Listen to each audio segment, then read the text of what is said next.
Dostlar, 5-ci hissədə sizə Turan Film Festivalındakı növbəti gündən bəhs edəcəm. Xatırlayırsınızsa, 4-cü hissədə Turan Film Festivalında Azərbaycan filmlərinin nümayişi haqqında sizə bəhs etmişdim.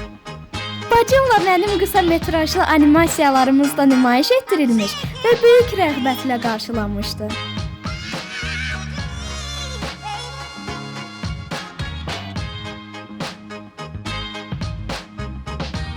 İndi isə qonaq evinə yollanırıq.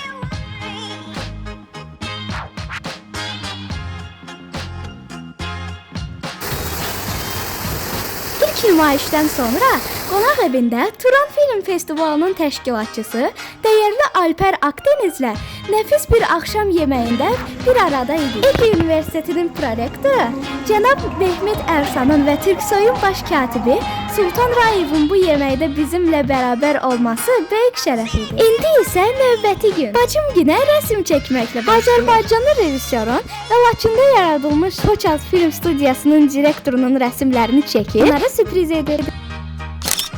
Və yollanırıq növbəti nümayişlərə baxmağa.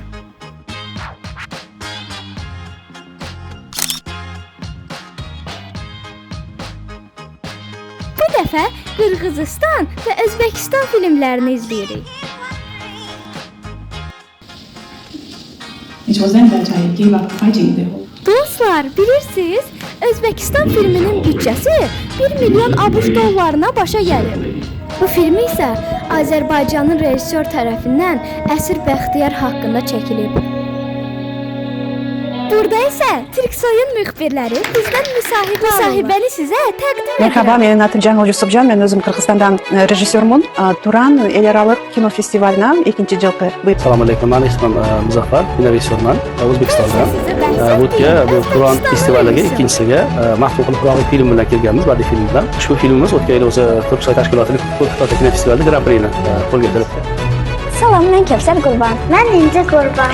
Biz Azərbaycandan qatılmışıq və iki bacı olaraq animasiyalar çəkmişik. Mənim animasiyam öz ölkəm haqqındadır. Onun adət-ənənələri, abidələri, milli musiqi alətləri və milli meyvələri haqqındadır. Və orada hətta milli Azərbaycan geyimi giyinən at üzərində, Qarabağ atı üzərində bir qız da çəkmişəm.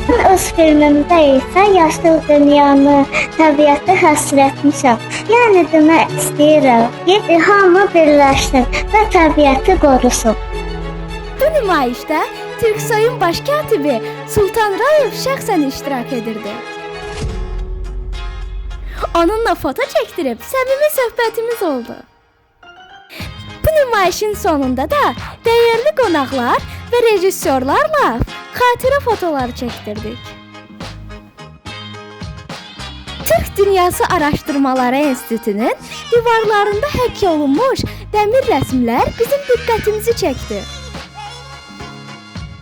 Şəhərin dörd bir yanında Turan Film Festivalının afişalarını görmək qürur verici idi. Çünki biz də bu festivalın bir parçası idik. Və beləcə günümüz xoş xatirələrlə keçdi. 6-cı hissədə isə Alaçatı çeşmədən bəhs edəcəm. İzləməyi unutmayın.